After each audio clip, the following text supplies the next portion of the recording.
Okay, thank you so much. So I don't know who would like to speak first, Kirk or Greg? It's totally it's totally up to you, Kirk. I mean, I will tell you that most of my comments relate to writing dissertation, dissertation writing strategies, and publications a bit too. But um, maybe I thought maybe it might make sense for me to start, since unless you wanted to. Okay, all right. I'll dive right in. um, yeah, so I have a lot of notes here. I kind of wanted to keep myself on topic and to make sure that I was covering, I thought, might be valuable, everything that might be valuable to you all. And a lot of the notes that I've made draw on experiences that are personal, but also, or my own experiences, but also experiences from friends, colleagues, classmates. And as you'll see, like a leitmotif throughout my comments is that everyone writes differently, everyone produces differently, and there is no like one size fits all approach to writing your dissertation. I know that's the last thing everyone wants to hear, but it's so true. And it's a good thing, and we'll talk about that. Right, so everyone has their own a different approach to dissertation writing. And as I had just mentioned to Kurt, my comments will refer mostly to ABD writing and the highly kind of fraught question of, should I try and publish while I'm ABD? I thought that was something I could really speak well to, since I graduated about 4 years ago, and Kirk has a ton of experience on the back end with publishing, so he can definitely speak really much better than I can to that, and to publishing itself too. Okay, so one of the first things I wrote is that you never really know how the dissertation writing process might pan out kind of in the medium term. And I mention this because there are a number of life events that can happen to you that will just spur writing. Marriage, babies, a job, a position, whether it's inside or outside of academia, that requires you to kind of write as fast as possible. So you never know, like what might happen down the line that could change your timeline. Because when you're writing, for most people who are writing in their late 20s, early 30s, a lot can happen in your personal life. So, and that's not meant to scare you, but you never know what could spur on like furious bouts of needing to write or to finish. I thought I kind of split up my notes chronologically, thinking about what it's like when you're first year ABD or first year and a half. Reagan, I see that I'm on Spotlight video now, so I'm just like staring at a giant picture of myself. Is there any way? Oh, I think I can Would you drop like the to be gallery. unspotlit? No, I put it back on gallery view, but that changes what's being recorded for everyone else, correct? I'm not sure. However you'd like to do Okay, it is fine. it's a little disorienting staring at a giant picture of myself. If you No, don't you've mind, been if you have unspotlit. okay, great.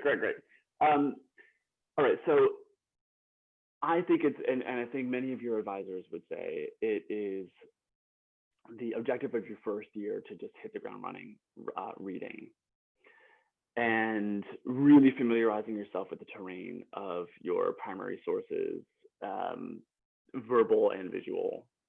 Especially if you're abroad, you're conducting a lot of your on-the-ground research. And you're really starting with the building blocks of your dissertation and what will become a book research. And so for me that year, I mean, I had my primary source texts and manuscripts identified, and I just went through them, transcribing them, and many of them hadn't been transcribed before. So it's that really tedious legwork that you will return to years down the line. I mean, I still do. And I think the first year is a really great time to do that. And I also think, however, you shouldn't get too lost in the reading. At some point, you should write. Even in probably at the end of your first year, I would recommend. So where I was in graduate school, there was a new requirement, which the Graduate Student Union was not very comfortable and happy with, that the administration set a new rule that there had to be a kind of first chapter or first um, paper meeting around 1 year after someone defended a dissertation proposal. I understood the resistance from the graduate student union. That said, having gone through it myself, and I was a member of the union, I actually think the spirit of that policy is great. If your university or program doesn't have it, institute it yourself. Tell your advisor that you're going to be sending a piece of writing and that you would like to discuss it. I mean, that's much easier now because we're all used to, accustomed to Zoom. You don't have to return to campus. You can even put a committee together, maybe not just your primary advisor, but others. In any case, you should have something looming over your head, some kind of deadline looming over your head. Nothing spurs on writing more than a deadline and pressure to actually put words on the page. But writing is, especially at the very beginning, when you're so much more comfortable reading than you are writing, forcing yourself to write is forcing yourself to commit some ideas onto a page. You may think you know what you're going to write while you're reading, but you don't necessarily. And you don't really know necessarily how this reading will relate, or some observations you made about artworks will relate to your grand argument, or even to an argument of a smaller chapter, until you are writing, until you are staring at that page on Microsoft Word and you're putting words on the page that you know your advisor and other people are going to read. I think this is so critical to do your first year, so that you're keeping that muscle firm about that your analytical skills, your writing, just the act of writing. So I highly recommend this. I thought it was really fruitful, and I will tell you, my first chapter ended up being split in half, spinning off into half of it a chapter, half of it totally excised, and I was hoping to return to soon to function as a kind of standalone article. So, which is to say, that first piece of writing is not going to actually be, highly likely, not going to be a standalone chapter in your actual dissertation. The purpose is just to keep that writing muscle toned.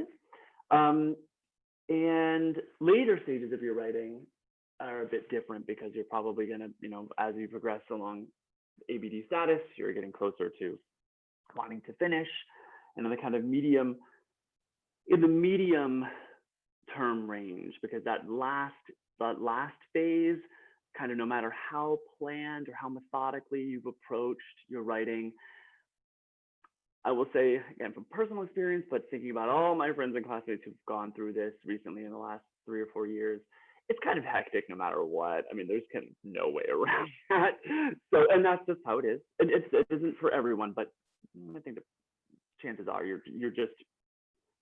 are, the pedal to the metal, and you're putting words on the page and you're trying to finish, you're under the gun. And then of course there's the last phase of images and running through your footnotes and all those things that are incredibly tedious, but take a lot of time, a lot of time. So I would focus more, because that is so predictable. I think what's more important to focus on is this medium term period of the ABD status. And for this, I would say routine is king, or queen. And I think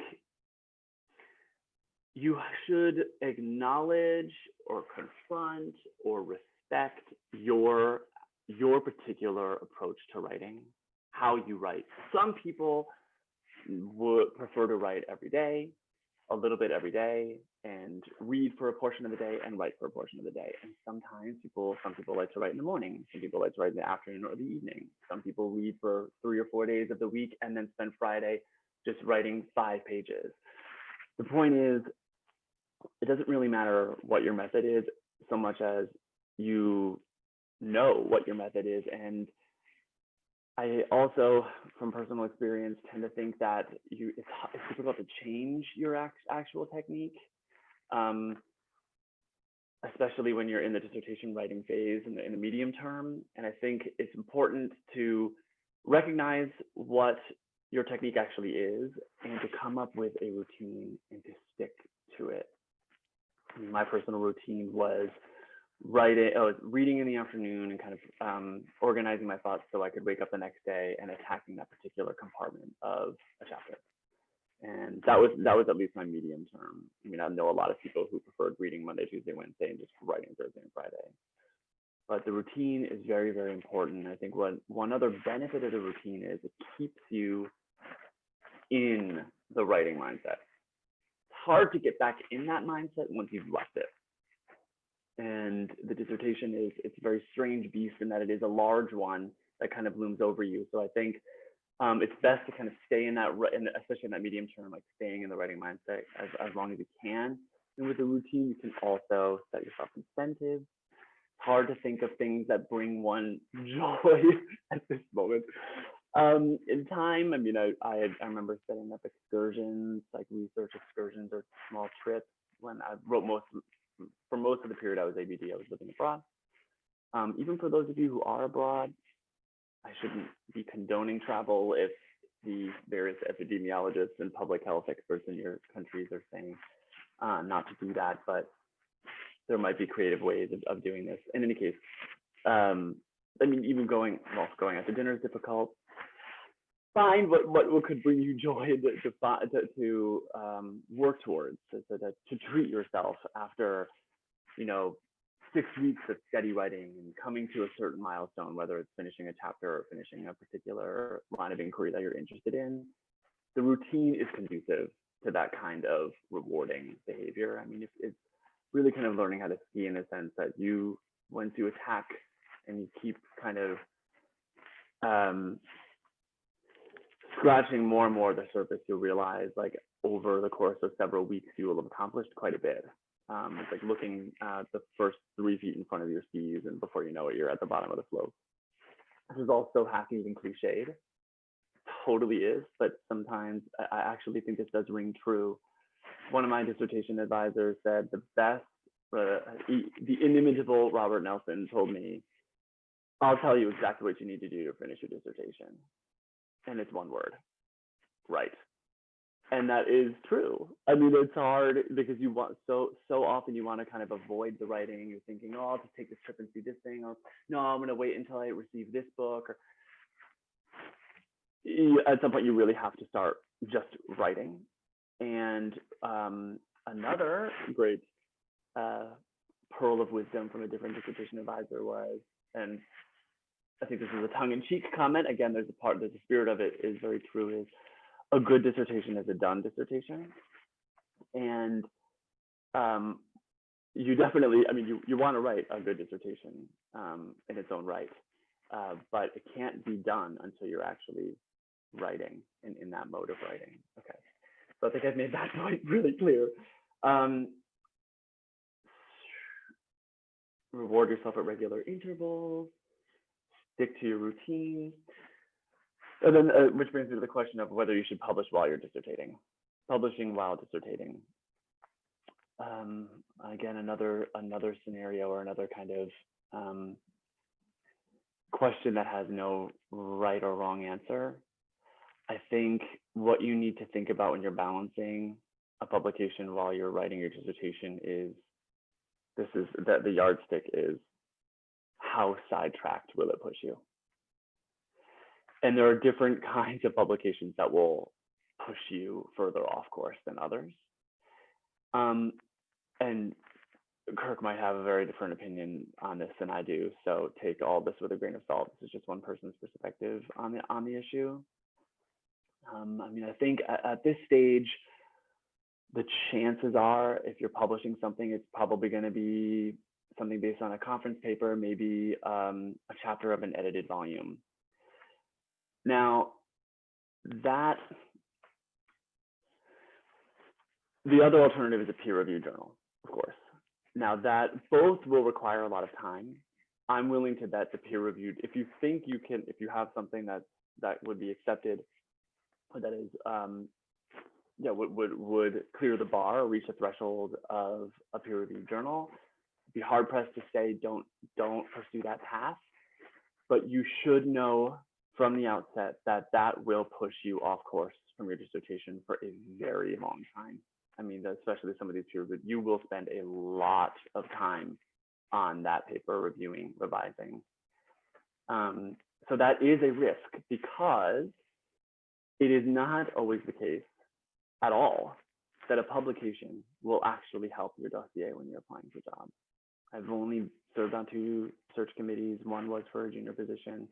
And I can say that having a publication does not necessarily make a difference. I think the most important currency is your dissertation itself.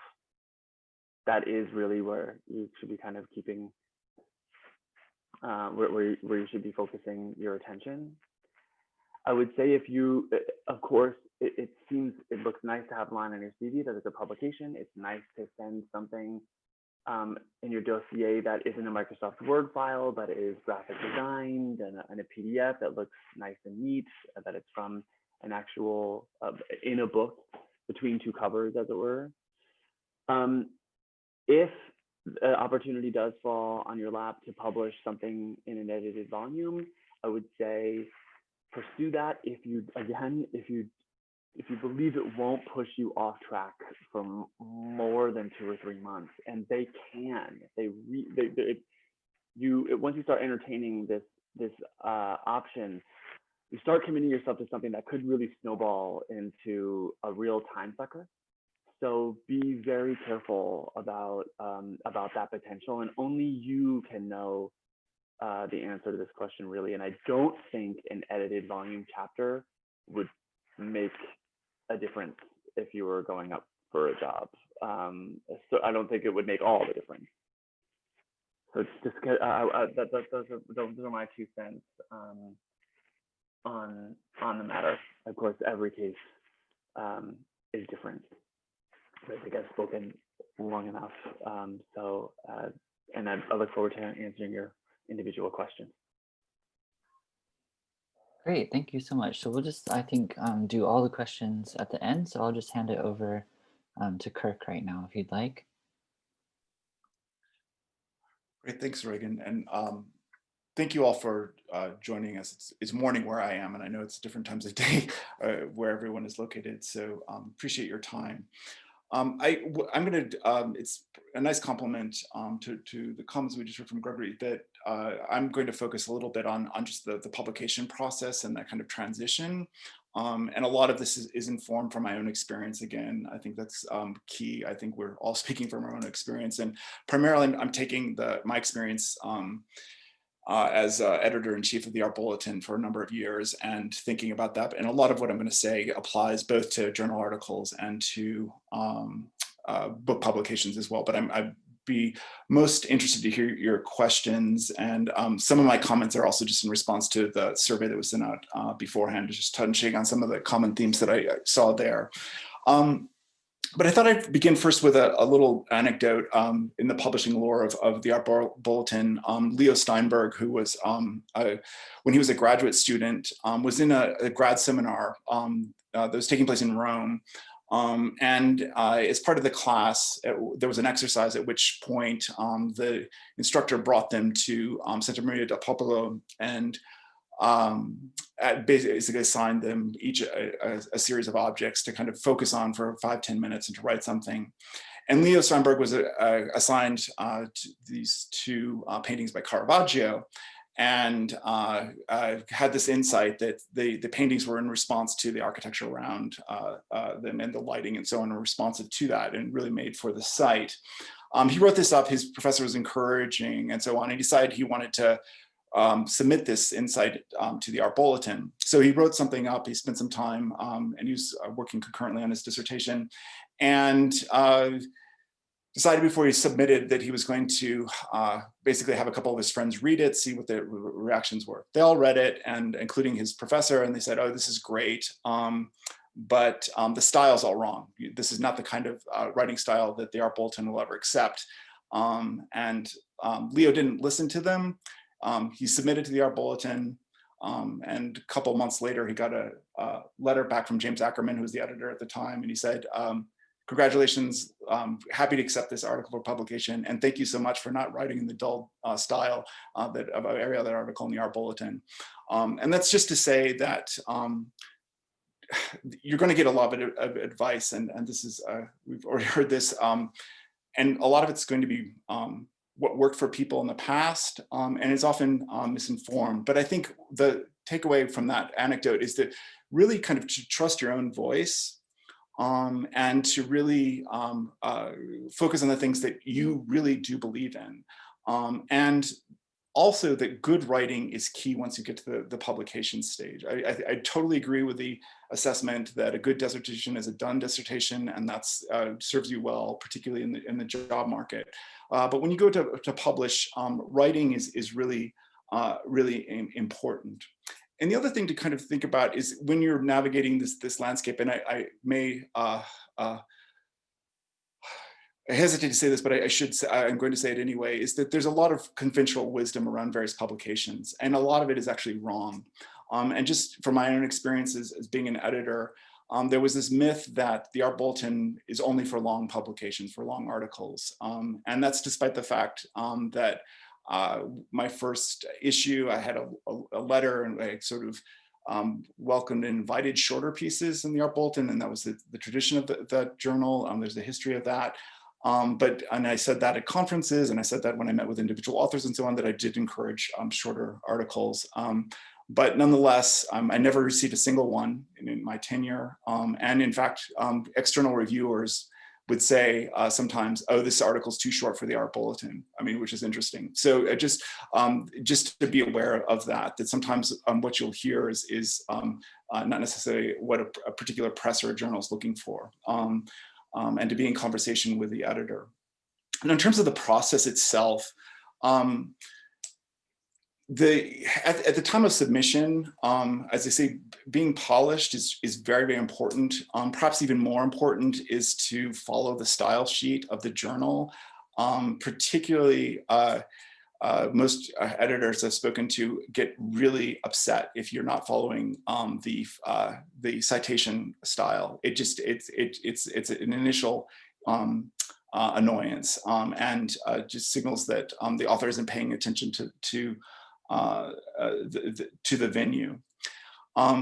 And once it's received by a journal, there's typically an internal review process of some sort. So there's either an editor of the journal or an editorial board in the journal will make an initial pass. And most scholarly journals, everything is read. That's not the case for some publishing houses, and we could talk about that later.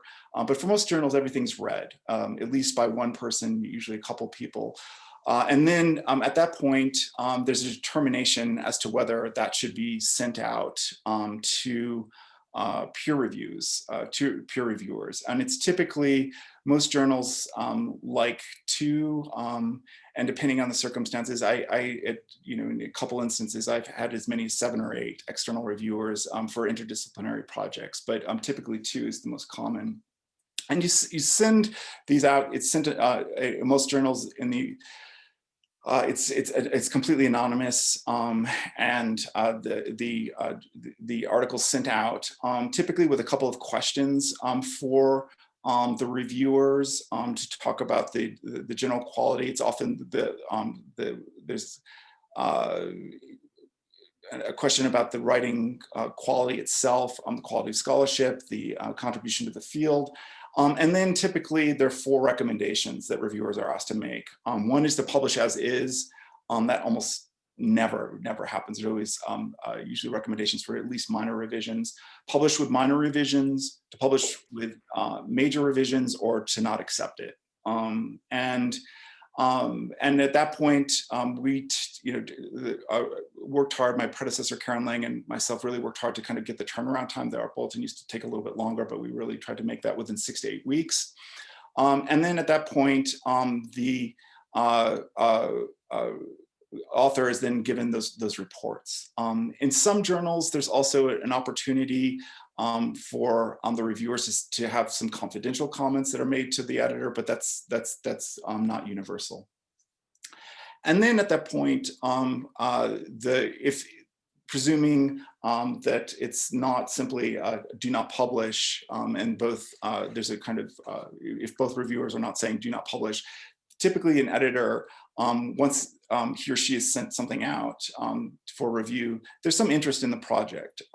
If there's a resounding no from the external reviewers, they won't continue. But if there's some interest, they typically will give you a chance to respond.